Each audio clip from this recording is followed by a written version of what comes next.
ज्ञान की डिजिटल दुनिया ध्येय रेडियो में आपका स्वागत है। मैं केसरी पांडे नमस्कार करता हूं आपको। अपने आज के इस एपिसोड में बात T+1 सेटलमेंट नीति की। आपने अक्सर न्यूज़पेपर पढ़ते वक्त या टीवी पर शेयर बाजार के बारे में तो ज़रूर सुना होगा कि निफ्टी या स्टॉक मार्केट में तेज़ी से उछाल आया या बाजार में अभी मंदी चल रही है। किसी भी देश की अर्थव्यवस्था में उतार चढ़ाव में स्टॉक मार्केट का एक बहुत बड़ा योगदान होता है। हालांकि अभी भारत में शेयर और निवेश संबंधी बुनियादी शिक्षा की बहुत कमी है, जिसकी वजह से बहुत सारे लोग इसे जुआ भी मानते हैं। भारत की लगभग 14% जनसंख्या मौजूदा वक्त में शेयर मार्केट और म्यूचुअल फंड्स में निवेश करती है। भारत के ज़्यादातर लोग यदि निवेश करते भी हैं तो लोग गोल्ड या भू संपत्तियों में यानी ज़मीनों में निवेश करते हैं। अगर पश्चिमी देशों की बात की जाए तो मोटा रिटर्न प्राप्त करने की चाह में अमेरिका के लोग सबसे ज़्यादा निवेश करते हैं, जो कि आंकड़े बता रहे हैं। अमेरिका के बाद कनाडा और स्पेन का नंबर आता है। यहाँ के लोगों ने अपनी कुल संपत्ति का 1/3 से अधिक हिस्सा इन्वेस्टमेंट में लगा दिया है। लेकिन धीरे धीरे समय के साथ भारत के युवाओं ने भी इस क्षेत्र में अपनी रुचि दिखाई है। अब भारत के युवा बैंक में पैसा जमा करने के बजाय शेयर मार्केट और म्यूचुअल फंड्स में इन्वेस्ट करने लगे हैं। ऐसे में सेबी यानी securities and exchange board of India लगातार शेयरधारकों और निवेशकों के हित में नीतियां बना रही है। हाल ही में इसने एक T+1 सेटलमेंट नीति लागू की है। सेबी भारत में शेयर बाजार की नियामक संस्था के रूप में काम करती है और स्टॉक मार्केट में निवेशकों के अधिकारों की सुरक्षा करती है। अभी इस बारे में हम विस्तार से जानेंगे आगे चल करके। पहले हम T+1 सेटलमेंट नीति की बात करते हैं। तो भैया चलिए जान लेते हैं कि ये T+1 सेटलमेंट नीति है क्या चीज़। T+1 सेटलमेंट नीति का पूरा नाम है ट्रेड+1 सेटलमेंट। इसके तहत शेयर मार्केट में होने वाले कारोबार को एक ही दिन में सेटल कर लिया जाएगा।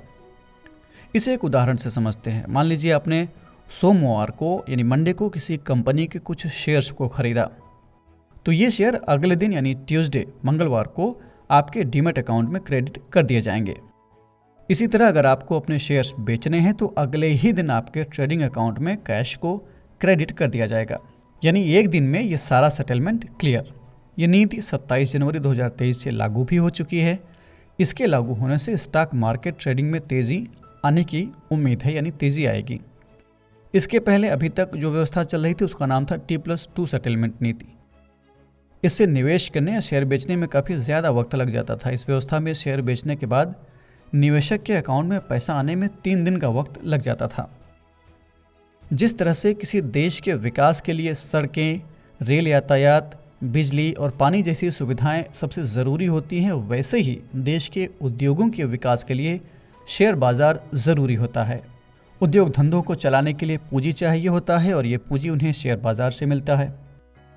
शेयर बाजार के जरिए हर आम आदमी बड़े से बड़े उद्योग में अपनी भागीदारी कर सकता है। इसे एक मिसाल के तौर पर आप इस तरह से समझ सकते हैं कि अगर किसी भी नागरिक को ये लगता है कि आने वाले समय में किसी कंपनी को भारी मुनाफा होने वाला है, तो वो उस कंपनी का शेयर खरीद के इस मुनाफे में हिस्सेदार बन सकता है। वित्तीय बाजार का वो अंग जहाँ से शेयर, प्रतिभूति, बॉन्ड और म्यूचुअल फंड के जरिए लॉन्ग टर्म पूंजी की उगाही की जाती है, उसे प्रतिभूति बाजार कहते हैं।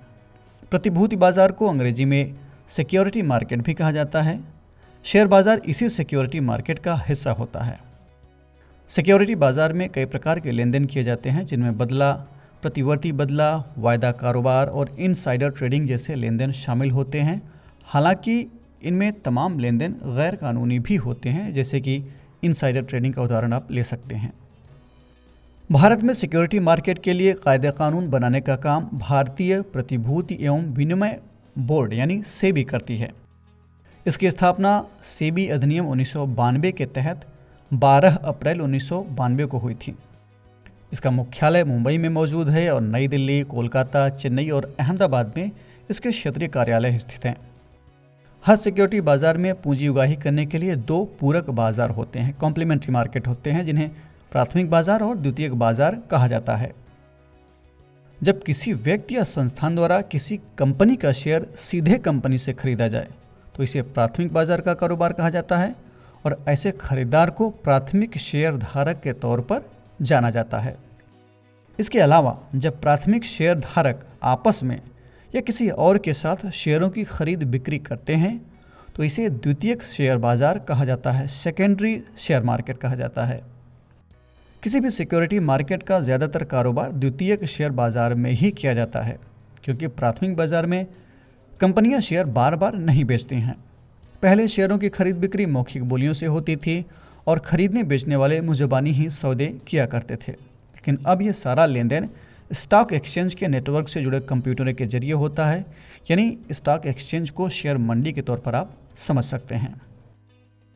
अभी हमने डीमैट अकाउंट का नाम लिया था।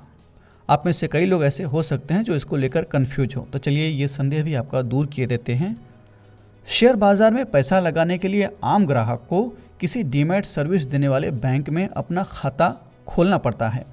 इस खाता को डीमैट खाता कहा जाता है। डीमैट अकाउंट एक बैंक अकाउंट की तरह ही होता है, जिसमें आप शेयर सर्टिफिकेट और अन्य सिक्योरिटीज़ को इलेक्ट्रॉनिक फॉर्म में रख सकते हैं। जैसे आपका बैंक अकाउंट नंबर होता है, वैसे ही डीमैट अकाउंट नंबर भी होता है। इस अकाउंट में आपके निवेश संबंधी सभी जानकारियां और दस्तावेज सुरक्षित होते हैं। डीमैट अकाउंट एक ट्रेडिंग अकाउंट के साथ होता है, क्योंकि शेयरों की खरीद और बिक्री के लिए ट्रेडिंग अकाउंट ज़रूरी होता है।